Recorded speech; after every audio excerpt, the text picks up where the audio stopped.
चीज आपको पता ही नहीं है ना, वो मैं अपनी तरफ से बताने का प्रयास कर रहा हूं, लेकिन इस चक्कर में हो सकता है कुछ चीजें छूट जाएं। तो जो चीजें छूटे वो आप स्वयं से पूछ लो जी, है ना। मैं कुछ भी बचा के या छिपा के नहीं रखूंगा, खुली किताब की तरह हूं, पेज आपको पलटने पड़ेंगे, है ना। पुस्तक जब आप पढ़ते हैं तो पेज तो आप ही पलटते हैं ना, ये आपने पलटना है। हाँ, तो सर्वप्रथम तो अभी हम बात करेंगे कि और कितने प्रकार से हम अपने स्वर को चेंज कर सकते हैं। ठीक है जी। जैसे यदि आपने सूर्य स्वर को चेंज करना है और आप शुगर इत्यादि के पेशेंट नहीं है, है ना, तो आप 2 चम्मच शहद का सेवन कर लीजिए। शहद यदि उपलब्ध नहीं है तो हनी, है ना। शहद यदि नहीं है तो शुगर होगा घर में, 1 चम्मच मुंह में शुगर डाल लीजिए, उसको एकदम से मत खाइए, उसको मुंह में घोलिए, तो आपका सूर्य स्वर सक्रिय हो जाएगा कुछ ही समय में, है ना बेटी। चंद्र स्वर में क्या खाने से हो, नहीं, चंद्र स्वर में हम क्या खाएंगे तो हमारा, हाँ, यदि हमें चंद्र स्वर को सक्रिय करना है तो हम ठंडा पानी पिए, ठंडा पानी पिए, बिल्कुल ठंडा ठंडा सिप करके, चंद्र स्वर सक्रिय हो जाएगा। यदि सूर्य स्वर को सक्रिय करना है तो गर्म पानी पिए, सूर्य स्वर सक्रिय हो जाएगा। यदि आपने चंद्र स्वर को सक्रिय करना है और इन किसी विधि से चंद्र स्वर सक्रिय नहीं होता है तो आप बाथरूम में जाएं, ठीक है। जब हम मलमूत्र त्याग करते हैं जिस विधि से, बाथरूम में जाके बैठ जाएं और थोड़ा सा वो पंचूला चलाएं, है ना, आपके नितंबों पे थोड़ा सा पानी पड़े, ठीक है। उसके बाद आप आए बेसिन में, अपने चेहरे पे पानी मारें, मुंह में पानी लें, कुल्ला करें, आपका चंद्र स्वर चल पड़ेगा। कितनी आसान आसान सी विधियां हैं, चंद्र स्वर आपका सक्रिय हो जाएगा।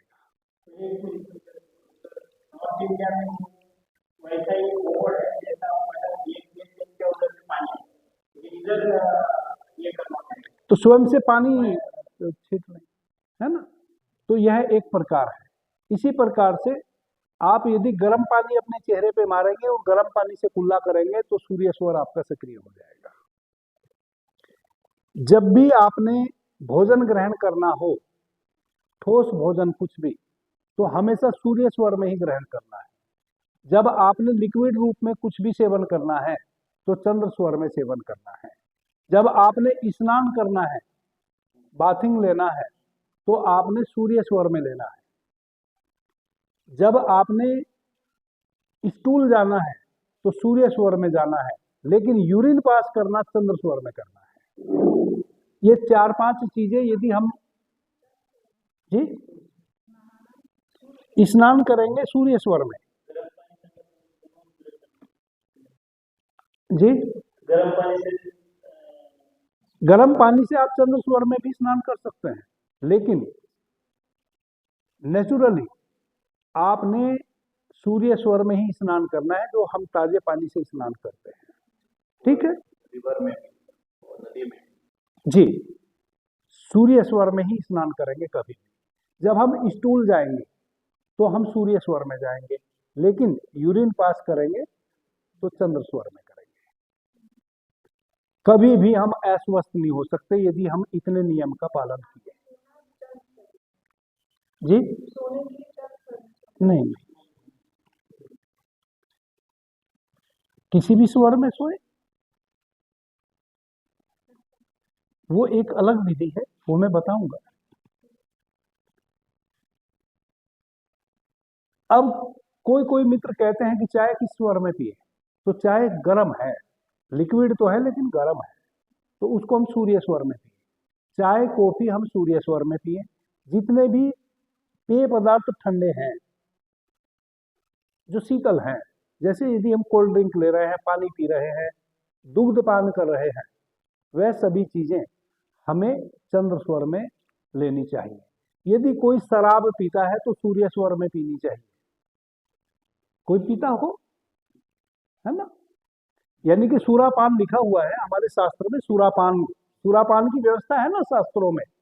तो सूरापान यानी कि शराब इत्यादि यदि सेवन करनी है तो सूर्य स्वर में करें। ठीक है जी। स्त्री समागम सूर्य स्वर में करें। ठीक है जी। इस प्रकार से जो सूर्य स्वर में करने वाले कार्य हैं वह हम पहले बता चुके, लेकिन यह हमारे निजी कार्य हैं।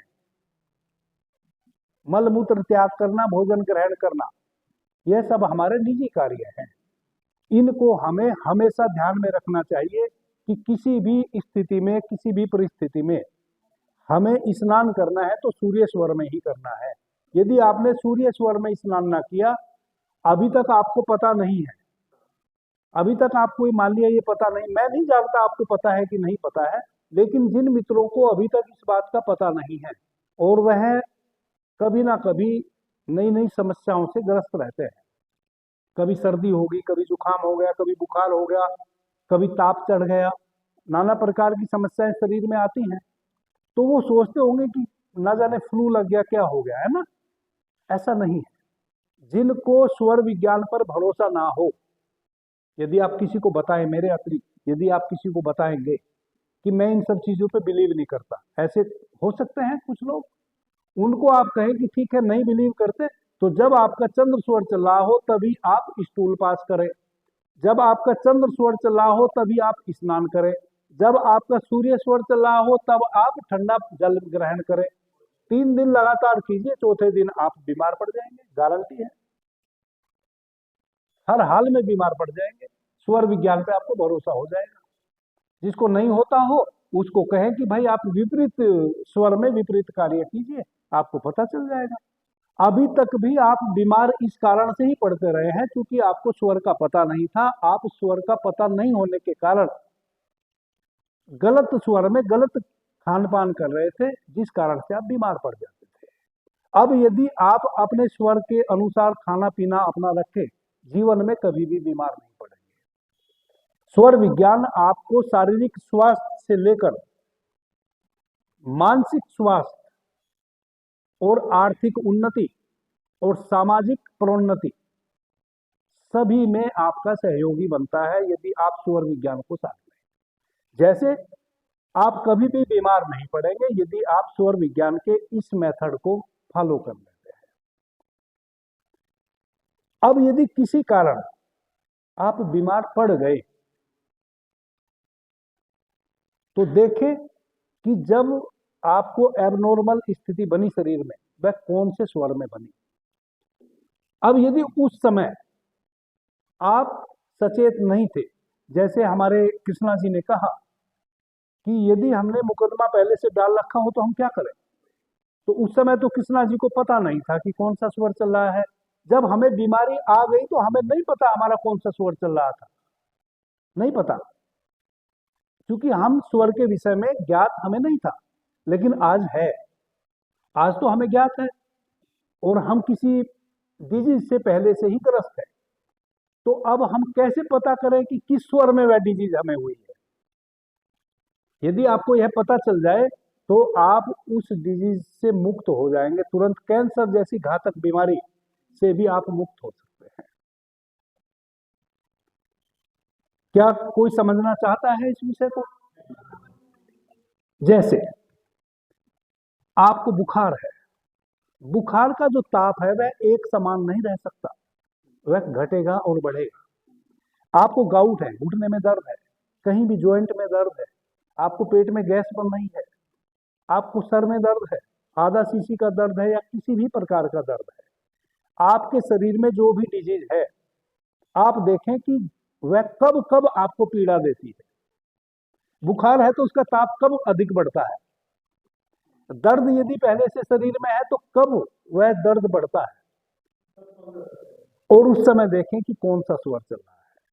चंद्र स्वर में यदि वह बढ़ता है, जितनी देर आपका चंद्र स्वर चलेगा उतनी देर दर्द बढ़ जाएगा। मैं ऐसे कह रहा हूं, या सूर्य स्वर चल रहा है तब दर्द बढ़ जाएगा, इसका मतलब सूर्य स्वर में ही वह प्रॉब्लम हमें शुरू हुई थी। इसका मतलब चंद्र स्वर में वह समस्या आई थी यदि चंद्र स्वर में हमें दर्द बढ़ता है। समझ रहे हैं? गणेश जी, तो एक फीवर कोई आया तो छोटा बच्चे को 4-5 दिन तक रहेगा, तो फीवर उसी दिन तक रहेगा। हम कैसे कंट्रोल कर सकते हैं? चंद्र सर में, सूर्य सर में कैसे? छोटे बच्चा है, देखें कि उसका टेम्परेचर कब बढ़ता है। छोटा बच्चा जब उसको अधिक प्रॉब्लम होती है, रोएगा, तड़पेगा, परेशान होएगा, उसकी माँ को पता चल जाता है कि अब उसको समस्या बढ़ गई है ना, तब उसका देखें कि कौन सी नासिका से श्वास चल रहा है। आप देख सकते हैं ना, उस नासिका को उसकी बंद कर दो रुई लगा के। जब तक उसका फीवर ना उतरे तब तक उस नासिका को चलने ही मत दो। मैं वही बताने जा रहा था। जैसे आपके घुटने में दर्द है, आपको नहीं पता ये कब शुरू हुआ था, कैसे शुरू हुआ था, लेकिन अब आप आज से आपको पता है कि यह भी हमारे विपरीत स्वर के कारण ही हमें बढ़ा हुआ है। तो जब भी आपको दर्द बढ़े, ऐसा क्षण आता है, सब जानते हैं कि यदि हमें दर्द है कहीं भी, वह कुछ देर बढ़ेगा, फिर घटेगा, फिर बढ़ेगा, फिर घटेगा, है ना, वह पीड़ा देता रहता है। समान दर्द नहीं रहता कभी भी, कि रहता है किसी में भी।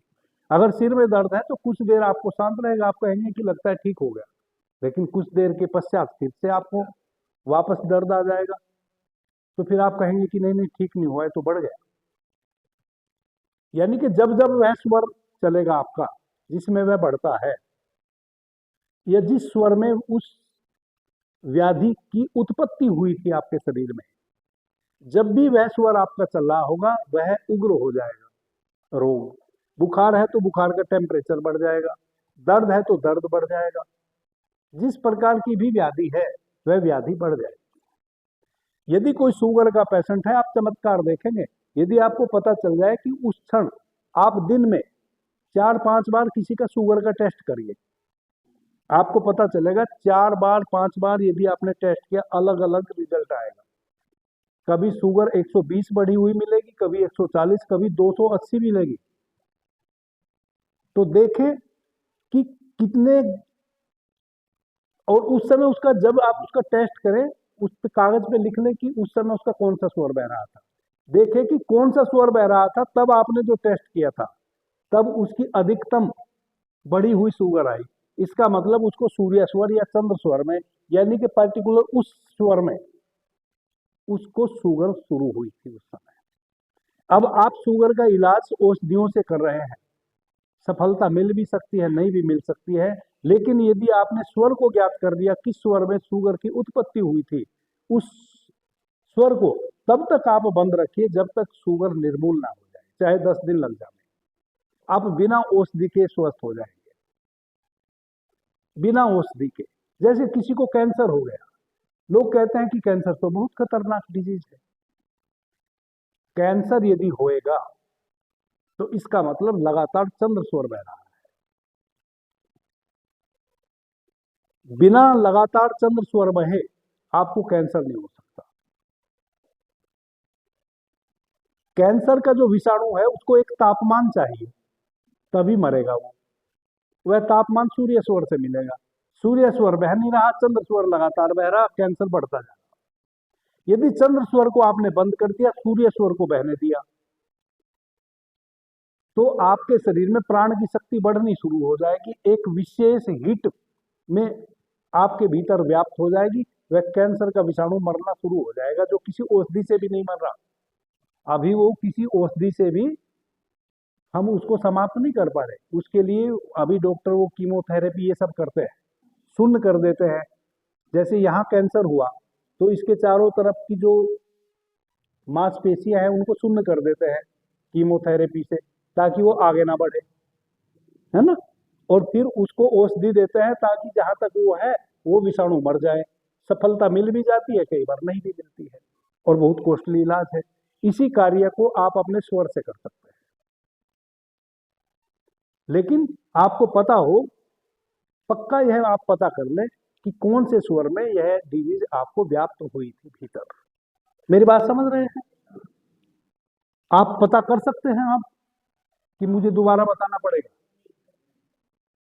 जब भी आपको जिस व्याधि से आप ग्रस्त हैं वह उग्र होवे किसी भी समय, उस समय अपना स्वर देखे कौन सा बह रहा है, बस समझ जाए कि उसी स्वर, वही स्वर बह रहा था जब ये डिजीज मुझे कभी शुरू हुई थी, चाहे 10 वर्ष पहले हुई थी या 2 दिन पहले हुई थी, कितनी भी पुरानी है, उस स्वर को आप बंद कर दें, विपरीत स्वर से श्वास लें, रुई डाल दें उसमें, उस रुई को केवल 2 ही टाइम पे आप निकालें, जब आप स्नान कर रहे हो, जब आप भोजन कर रहे हो, उतनी देर भले आपका वह स्वर चले, कोई प्रॉब्लम नहीं है, बाकी सभी समय पे आप उस स्वर को बंद रखिए, केवल 24 आवर्स, जब तक ये डिजीज समाप्त ना हो जाए, और वो हो जाएगी। यदि कैंसर है तो 1 महीने में हो जाएगा, अधिक से अधिक। और ये रोग का बारे में बताएं। और एक कोई लोग को हैबिट होता है कि सिगरेट मारता है, कोई पीता हाँ, है, मैं वो कंट्रोल कर सकता है जी या मन में जी जी क्या करता है? हाँ जी जी जी हाँ, मैं पहले इसको पूरा कर दूं इस बात को, ताकि आपको एक भरोसा हो जाए। जब भी किसी माता बहन को शुक्ल पक्ष के अतिरिक्त महावरी होती है, जैसे माताओं बहनों को प्रत्येक महीने महावरी होती है ना, वह शुक्ल पक्ष में होनी चाहिए। यदि वह कृष्ण पक्ष में हो रही है, आप आज के आज जाके अल्ट्रासाउंड निकलवा के आए, उनके गर्भाशय में विकृति है, ठीक है। यह आपके स्वर ने आपको बता दिया कि यदि शुक्ल पक्ष की प्रथमा से लेकर और पूर्णिमा तक महावरी किसी महिला को हुई, तो जितने वह पूर्णिमा के निकट महावरी होगी, जैसे प्रथमा को महावरी हुई, तो भी वह पूर्ण स्वस्थ नहीं है गर्भाशय की दृष्टि से, ठीक है। यदि उसको त्रयोदशी, चौदस और पूर्णिमा, इन 3 दिनों में महावरी होती है, तो वह 100% स्वस्थ है, और जो भी संतान उसके द्वारा उत्पन्न होगी वह महान होगी, वह महान संतान उत्पन्न होगी, और वह संतान कभी भी किसी भी डिजीज से ग्रस्त नहीं होगी।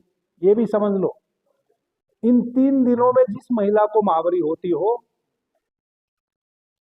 त्रयोदशी, चौदस और पूर्णिमा, और वैसे समय पे किसी महिला को महावरी हुई हो और वह गर्भ धारण कर ले, तो उससे जो उत्पन्न पुत्र या पुत्री है वह कभी बीमार नहीं पड़ेगी, और वह जन्मजात ब्राह्मण होगी। जन्मजात ब्राह्मण से मतलब सभी शास्त्रों में पारंगत होगी, वह केवल एक बार एक पुस्तक को पढ़ लेगी, उसको हमेशा के लिए वह याद हो जाएगा, उसको दोबारा पढ़ना नहीं पड़ेगा। और जैसे जैसे उसकी उम्र बढ़ेगी, उसकी स्थिति वैसी होगी कि वह किताब को खोलेगी और उस किताब में क्या लिखा है उसको पता चल जाएगा, उसके भीतर ऑब्जर्व करने की इतनी शक्ति होगी, ठीक है। अब स्वर विज्ञान की यह परीक्षा कैसे हम करें? यदि आज पूर्णिमा है, पूर्णिमा आज हो गई, तो कल प्रथमा है कृष्ण पक्ष की, है ना। कृष्ण पक्ष की प्रथमा को यदि महावरी होती है किसी माता बहन को, तो समझो थोड़ी सी विकृति है उसके गर्भाशय में, पर है, वह गर्भाशय उसका स्वस्थ नहीं है। अगर वह अल्ट्रासाउंड निकलवाएगी तो कोई ना कोई इंफेक्शन मिलेगा, गारंटी है। स्वर विज्ञान का नाम लेना बंद कर दूंगा अगर ऐसा ना होवे तो, ठीक है जी। हर हाल में वैसा ही होगा, इन्फेक्शन निकलेगा। जैसे जैसे कृष्ण पक्ष के दिन बढ़ते जाएंगे, तैसे तैसे इन्फेक्शन और अधिक माना जाएगा। हाँ, मतलब कोई शिस्ट होगा, कुछ भी गर्भाशय, मतलब कोई ना कोई विकृति, या तो अनटाइमली महावरी हो रही होगी, कष्ट के साथ महावरी हो रही होगी, अतिरिक्त ब्लीडिंग हो रही होगी, है ना, या बार बार ओवरी में सिस्ट बन जा रहा होगा, है ना, या उसकी फैलोपियन ट्यूब कार्य ना कर रही होगी, या उसके गर्भाशय की जो श्लेष्मिक कला है वह कमजोर हो गई होगी, या उसका गर्भाशय सिकुड़ गया होगा, या गर्भाशय फैल गया होगा, कुछ ना कुछ प्रॉब्लम होगी। नहीं तो स्त्रियों को एक बहुत खतरनाक रोग होता है, वह है व्हाइट डिस्चार्ज, जिसको श्वेत प्रदर कहते हैं आयुर्वेद की भाषा में। श्वेत प्रदर, रक्त प्रदर, लिकोरिया भी कहते हैं, है ना। वह होगा, कोई ना कोई डिजीज होगी, और जैसे जैसे कृष्ण पक्ष की अमावस्या निकट आएगी और उस हिसाब से मेंस यदि होएगा, मान लिया प्रथमा में ना हुआ, द्वितीय में भी ना हुआ, यानी कि 10वीं के बाद हुआ, एकादशी, द्वादशी, त्रयोदशी, चौदशी, है ना, और अमावस्या, तो समझो कि कैंसर है 100%। ठीक है, उसके गर्भाशय में कैंसर की उत्पत्ति हो चुकी है। आप यदि उसका अच्छे से परीक्षण कराएंगे तो कैंसर के विषाणु मिलेंगे, गारंटी देता हूँ। तो मतलब पूरे महीने में 30-40 में बेस्ट डे पूर्णिमा। शुक्ल पक्ष में यदि हाँ,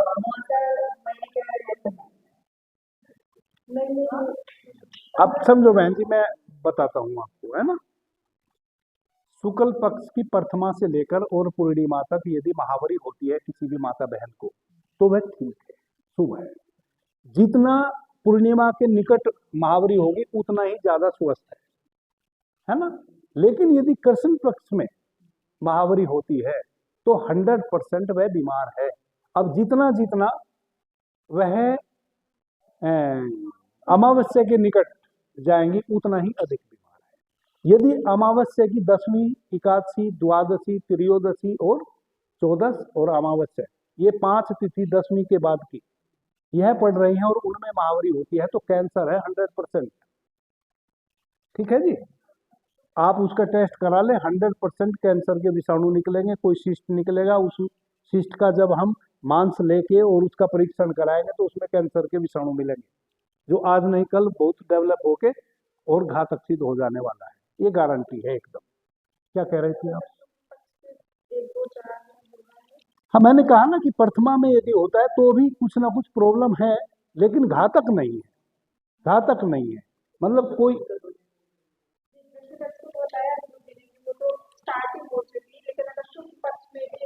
कृष्ण पक्ष में तो 100% बीमार है, प्रथमा से लेकर और अमावस्या।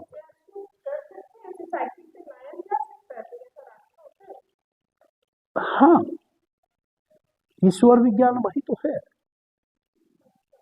यदि मैंने कहा तो आपने सुना नहीं, आप खाली लिखने में लग जाती हैं। मैंने कहा ना कि जब भी आपको महावरी गड़बड़ होएगी, ठीक है, जब किसी माता बहन को महावरी गड़बड़ होएगी तो उसको एक ही स्वर निरंतर बह रहा होगा। ठीक है, स्वर बदलेंगे नहीं, एक ही स्वर निरंतर बह रहा होगा। आपको यह देखें, यदि आपकी महावरी गड़बड़ चल रही है, सबसे पहले तो आप ये देखें कि आपका 28 दिन में साइकिल चल रहा है कि नहीं। ठीक है, यदि वह गड़बड़ है तो फिर आप देखें कि इसका मतलब आपके स्वर भी गड़बड़ है। नहीं, यस, अब 28 दिन में साइकिल चलता है। अब किन्हीं किन्हीं माता बहन को तो 24 या 23 दिन में ही महावरी हो जाती है, क्योंकि एज ए डॉक्टर मेरे पास इस तरह के केस आए हैं, मुझे नॉलेज है ना। किन्हीं को तो महीने में 3 बार 4 बार ब्लीडिंग हो जाती है। एक दिन ब्लीडिंग हुआ, फिर मेंस रुक गए, 4 दिन बाद फिर होने लगे, है ना। ये सब घातक स्थिति है। उस समय आप देखें कि कौन सा स्वर बह रहा है, उस स्वर को यदि आप बंद कर ले, है ना, और विपरीत स्वर को आप शुरू कर ले, तो आप उस साइकिल को नियमित कर सकती हैं। ठीक है,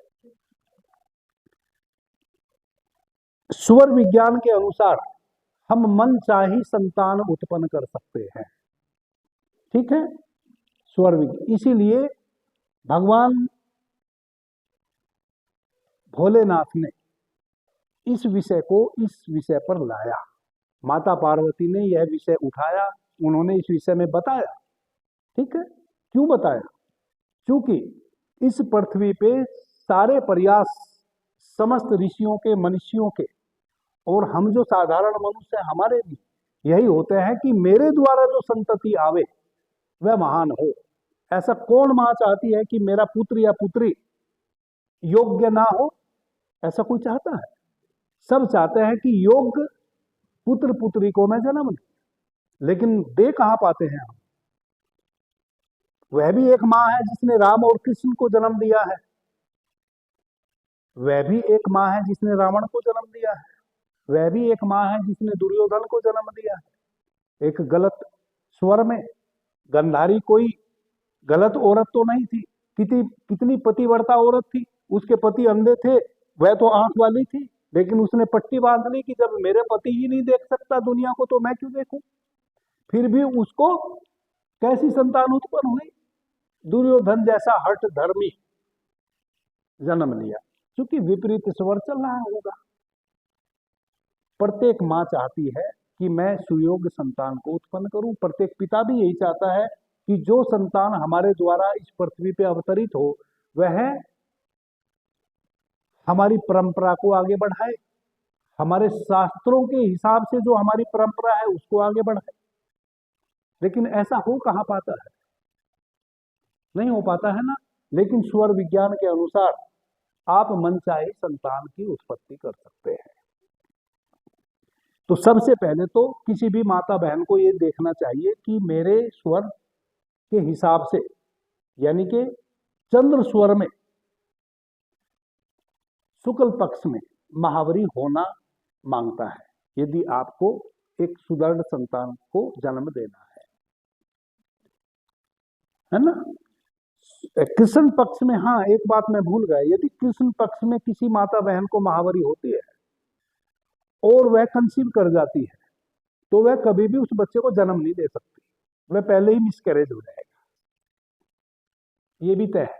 पहली तो बात गर्भ धारण ही नहीं होगा, लेकिन यदि किसी कारण से गर्भ धारण हो गया तो वह उसको जन्म नहीं दे सकती, वह 2 महीने 3 महीने 4 महीने का मिसकैरेज हो जाएगा, गर्भपात हो जाएगा पहले ही, नहीं तो करवाना पड़ जाएगा माता को, उसको एबनॉर्मलिटी बनने लगेगी। समझ रही हैं आप। तो फिर इसी से आप समझें कि यदि हम शुक्ल पक्ष में अपने महावरी के साइकिल को सुदृढ़ कर लें अपने स्वर के हिसाब से, तो यह इस बात की गारंटी हो गया कि हम एक सुयोग्य संतान को जन्म दे सकते हैं, इतनी तो गारंटी हो गई। अब कितनी महान संतान को जन्म देना है स्वर विज्ञान में उसकी भी व्यवस्था है, आप कहो तो मैं उसका डिस्कस करूंगा, ना कहो तो ना करूंगा। आगे बढ़ते हैं, है ना। जैसे जब स्त्री का चंद्र स्वर बह रहा हो और पुरुष का सूर्य स्वर बह रहा हो, स्त्री के स्वर में चंद्र स्वर में जल तत्व बह रहा हो और पुरुष के स्वर में सूर्य स्वर में पृथ्वी तत्व बह रहा हो, उस समय यदि स्त्री पुरुष समागम करे तो वह सबसे सर्वोत्कृष्ट संतान की उत्पत्ति होगी, वह एक महान संतान होगी जो भी उन माता बहन के द्वारा जन्म दी जाएगी, वह स्त्री हो या पुरुष। और इस स्थिति में एक बात और, हाँ इस बात को ध्यान में रखें, ऐसी अवस्था में पुत्र को ही उत्पन्न करेगी माता, पुत्री को नहीं। जब माता का चंद्र स्वर बह रहा हो और उसमें जल तत्व बह रहा हो और पिता का सूर्य स्वर में पृथ्वी तत्व बह रहा हो तो केवल और केवल पुत्र की प्राप्ति होगी, लेकिन वह जो पुत्र प्राप्त होगा वह इस दुनिया में विशेष होगा, वह सभी चीजों में महान होगा, वह शास्त्रों का ज्ञाता भी होगा। ऐसा नहीं कि वह शास्त्र पढ़ के आएगा, लेकिन वह बहुत कम समय में सारी चीजों को ऑब्जर्व कर लेगा और उनको जीना शुरू कर देगा। वह योद्धा भी होगा, वह ज्ञानी भी होगा। यानी कि हमारे यहाँ जो जाति के वर्ण हैं, कितने हैं? 4 है ना। क्या है? शूद्र, उसमें वो सारे गुण होंगे। वह क्षत्रिय भी होगा, समय आने पे वह रक्षा भी करेगा तलवार हाथ में उठा के, और जब पांडित्य की आवश्यकता होगी, ज्ञान की आवश्यकता होगी, तो उसके पास ज्ञान की भी कमी नहीं होगी। कोई भी संकट आएगा वह अपने ज्ञान की शक्ति से उस संकट को दूर कर लेगा। और जब कहीं सेवा भाव की आवश्यकता होगी, सेवा भाव की आवश्यकता का मतलब है कि कोई व्यक्ति, अब यदि कोई व्यक्ति बीमार है और आपकी सेवा से वह स्वस्थ हो सकता है, तो आप देखेंगे कि भला मैं इसके पैर कैसे दबाऊं, मैं तो सन्यासी हूं, वह नहीं सोचेगा, वह तुरंत शूद्र बन जाएगा उस समय। वह उसके पैर दबाएगा, क्योंकि उसके पैर दबाने से वह व्यक्ति स्वस्थ हो सकता है, तो वह शूद्र भी बन जाएगा, है ना। वह ऐसी संतान होगी। अब यदि आपको वैसी पुत्री चाहिए, तो जब माता का सूर्य स्वर बह रहा हो और उसमें पृथ्वी तत्व बह रहा हो, और पुरुष का चंद्र स्वर बह रहा हो और उसमें जल तत्व बह रहा हो, वैसी स्थिति में यदि स्त्री पुरुष समागम करें और स्त्री गर्भ धारण कर ले, तो सुयोग्य पुत्री का जन्म होगा। वह हर प्रकार से, जिस प्रकार से जिन गुणों से वह पुत्र परिपूरित था, उन्हीं गुणों से परिपूरित पुत्री को जन्म देंगी वो माता। समझ गई बहन जी? जी नहीं, यदि पुत्री को जन्म देना है तो पुरुष का चंद्र में जल तत्व और स्त्री का सूर्य स्वर में पृथ्वी तत्व, और वैसी स्थिति में समागम। देखो, हमारा जो विज्ञान है कितना सूक्ष्म और कितना महान है। आपको पता होगा, आपने शास्त्रों में पढ़ा होगा, आप तो पंडित हैं। हमारे कितने शास्त्र हैं जिनमें लिखा हुआ है कि हम अपनी मनचाही संतान को कैसे प्राप्त कर सकते हैं, है ना। कितना सूक्ष्म विज्ञान है। अब जैसा चाहे वैसी संतान। अब तो हम एक्सीडेंटल पैदा होते हैं, एक्सीडेंटल मरते हैं।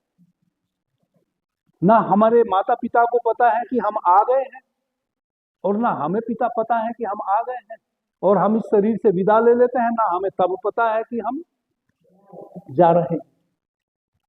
अब एक बात और हम आगे, क्योंकि बात चरित्र की आती है ना।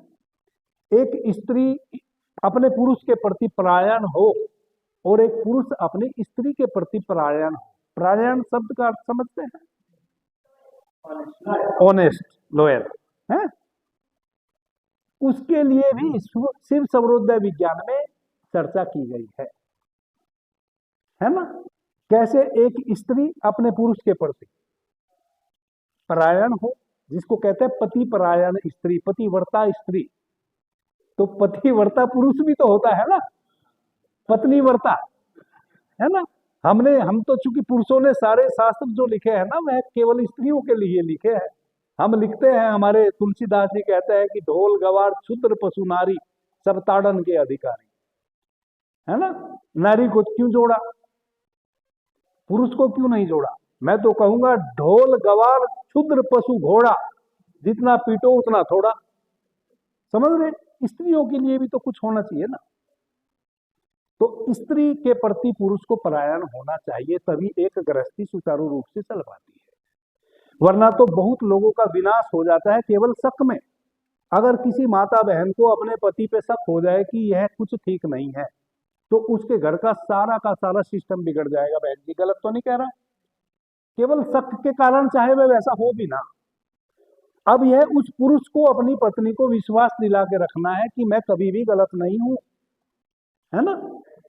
और यह केवल विश्वास बातों से नहीं दिलाना है, यह हमारे चरित्र से पता चलना चाहिए हमारे घर की स्त्री को कि हाँ हम सही हैं। तब हमारे घर में एक विश्वास बना रहेगा, और फिर हम कितनी भी पुअर स्थिति में हो, कितनी भी हमारी आर्थिक स्थिति पुअर हो, अगर एक स्त्री और पुरुष में सामंजस्य है, प्रेम है, तो वह अपनी जीवन नैया को बहुत अच्छे तरीके से जी लेंगे और इस भवसागर से पार हो जाएंगे। थोड़ा सा भी यदि स्त्री और पुरुष के बीच में अविश्वास पैदा हो गया, तो वहीं उनकी नैया गड़बड़ा जाएगी। वह नैया कभी भी नदी को पार नहीं कर पाएगी, उसको डूबना तय है, ये आप जानो। तो फिर भगवान शिव कहते हैं कि इसके लिए क्या करें। इसके लिए भगवान शिव कहते हैं कि जब, जैसे हमारे यहाँ स्त्री को वामांगना कहा है ना, वामांगना कहा है ना, लेफ्टिस्ट कहा है? तो जब एक स्त्री और पुरुष सैया पे शयन करते हैं, सोने जाते हैं, तो पुरुष के बाईं ओर स्त्री सोती है ना। अमूमन तो विज्ञान तो यही है। क्यों सोती है?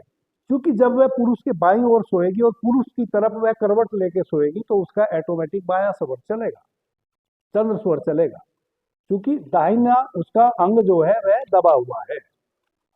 जैसे इसको हमने दबाया तो हमारा यह स्वर सक्रिय हुआ। अब यह स्वाभाविक दबा है तो हमारा, वैसे ही पुरुष दाहिनी ओर लेटता है तो उसका बायां अंग दबा हुआ है, उसका सूर्य स्वर सक्रिय है। यदि एक स्त्री और पुरुष में आपस में प्रेम हो और सामंजस्य हो, क्योंकि कोई भी स्थिति बिना सामंजस्य के नहीं बनती। मैं बोल रहा हूं, आप सुन रहे हैं, तभी मैं बोल रहा हूं, वरना तो मैं चुप हो जाता यदि आप ना सुनते। एक सामंजस्य है हमारे बीच में, मुझे ऐसा फील हो रहा है कि आप सुन रहे हैं तो मैं बोल रहा हूं। वैसे ही एक स्त्री पुरुष में कोई छुप छुपा ना हो, है ना, सामंजस्य हो। कोई भी कार्य करे तो एक दूसरे को बता के करें, एक दूसरे को सहयोग में करें, एक दूसरे को समझा के करें। तो एक स्त्री और पुरुष इस प्रकार से विपरीत करवट में लेटे हुए हैं अपने बिस्तर पे। उस समय स्त्री का चंद्र स्वर चल रहा है और पुरुष का सूर्य स्वर चल रहा है। यदि दोनों पति पत्नी आपस में सामंजस्य बनावे तो जब स्त्री अपने चंद्र स्वर से श्वास को बाहर छोड़े, उस समय अपने सूर्य स्वर से पुरुष उस श्वास को भीतर भरे, तो वह स्त्री उस पुरुष के हमेशा वश में रहेगी। ऐसा, ये वश जो शब्द है इसका कुछ लोग गलत अर्थ लगा लेते हैं। इसका मतलब है कि उनके प्रेम की डोर कभी भी नहीं टूटेगी, कभी नहीं टूटेगी। पुरुष चाह के भी किसी और स्त्री के मोह प्रेम जाल में नहीं फंस पाएगा, चाहे वो स्त्री कितनी भी स्वर्ग की परी क्यों ना आ गई हो। वह अपनी पत्नी के विपरीत जाके किसी और स्त्री के मोह में, मोह समझते हैं, नहीं पड़ेगा। वैसे ही वह स्त्री भी किसी पर पुरुष के मोह में नहीं पड़ेगी, क्योंकि दोनों ने सामंजस्य बना के इस विधि से गुजरा। पुरुष ने स्त्री के चंद्र स्वर को अपने सूर्य स्वर से, आप देखो विपरीत लेटे हुए हैं, स्त्री का चंद्र स्वर चल रहा है, पुरुष का सूर्य स्वर चल रहा है, दोनों एक दूसरे की तरफ मुंह करके शयन कर रहे हैं, सो रहे हैं, लेटे हुए हैं। वैसी अवस्था में जब प्रतीक्षा करो, यह आपको प्रतीक्षा करनी होगी कि जब स्त्री अपना श्वास छोड़े बाएं स्वर से, उस समय आपका चूंकि सूर्य स्वर चल रहा है, आप उस समय उस श्वास को अपने भीतर भरें। और वैसे भी स्वर विज्ञान में जो श्वासों की स्थिति है, जब हम श्वास नॉर्मली भीतर लेते हैं तो 10 अंगुल श्वास हमारे भीतर जाती है, लेकिन जब हम श्वास को बाहर छोड़ते हैं तो 12 अंगुल श्वास बाहर जाती है। यह नेचुरल प्रक्रिया है, ठीक है जी। तत्व आपके 16 अंगुल तक जाएंगे, लेकिन श्वास आपकी 12 अंगुल तक ही जाती है बाहर। लेकिन कुछ परिस्थितियां वैसी हैं जिसमें श्वासों की लंबाई बढ़ती है। जैसे जब कोई व्यक्ति शयन करता है, सोया हुआ है, उस समय उसकी श्वासें 100 अंगुल तक बहती हैं। इसका मतलब स्त्री और पुरुष की श्वासें ऐसे बह रही हैं, वो छोटी श्वास नहीं बह रही हैं। आपको कुछ लोगों को अनुभव भी होगा, जब आप किसी दूसरे व्यक्ति के पास पलंग पे सोए हैं, चाहे वह आपकी पत्नी है या कोई मित्र है। कई बार हमें मित्रों को भी एक साथ लेटना पड़ता है, हम कहीं जाते हैं तो एक ही पलंग पे सो गए, 2 आदमी 3 आदमी, तो आप देखेंगे कि एक दूसरे की श्वास आपके शरीर को फील होती है, क्योंकि उस समय श्वास आपकी लंबी चल रही होती है। केवल सोने के समय ही आपकी लंबी श्वास चलती है। और इस विज्ञान को चूंकि मैं अभी थोड़ी देर बाद आपको बताने वाला हूं कि कैसे हम अपनी आयु को लंबा कर सकते हैं, ये आप पूछ लेना, मैं भूल जाऊंगा, है ना। ये 12 अंगुल श्वास जो बहती है नेचुरली, इसको हम छोटा कैसे करें, कैसे प्राण तत्व को अधिक से अधिक भीतर भरें, आपका प्रश्न था, है ना। तो उस समय श्वास ऑटोमेटिक स्त्री और पुरुष की बहुत लंबी बह रही है, आप उसको अच्छे से ग्रहण कर सकते हैं। तो स्त्री के चंद्र स्वर से निकली हुई श्वास को पुरुष अपने सूर्य स्वर से भीतर भर रहा है। और स्वाभाविक है, जब पुरुष श्वास छोड़ेगा तो स्त्री उस समय श्वास ले रही होगी। यदि आपने इस सामंजस्य को बना लिया तो वह पुरुष के सूर्य स्वर से निकले हुए श्वास को भीतर आत्मसात कर रही है अपने चंद्र स्वर से। दोनों एक दूसरे के प्रति क्या बोलेंगे उसको? जो एक शब्द मैंने उपयोग किया था, नहीं नहीं नहीं नहीं नहीं नहीं,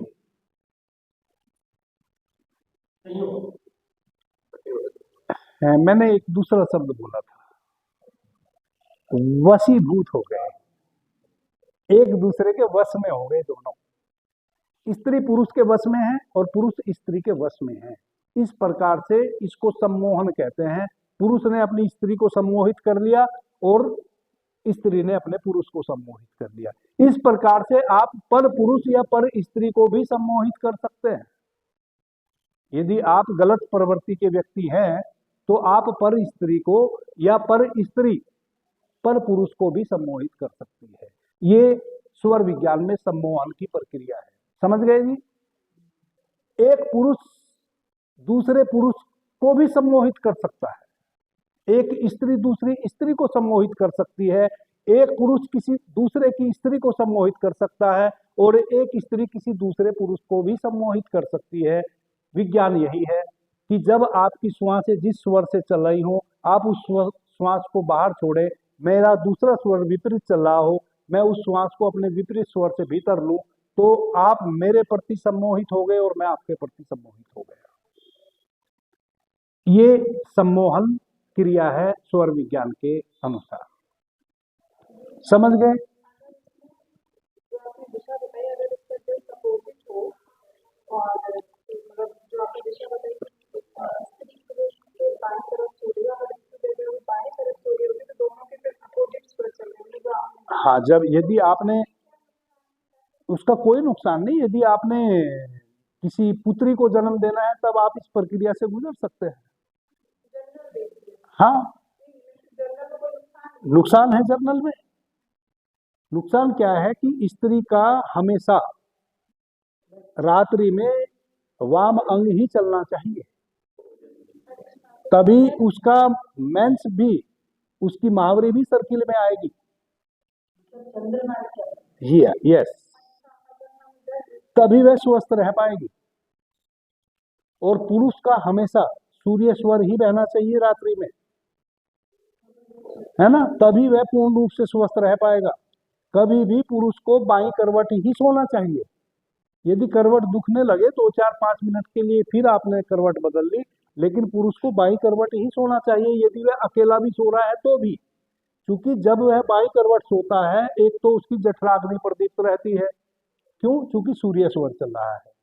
रात्रि में हमारे शरीर की सारी जो दिन भर अस्त व्यस्तता रही है, एक एक अंग प्रत्यंग की रिपेयर हमारा शरीर स्वयं ही कर लेता है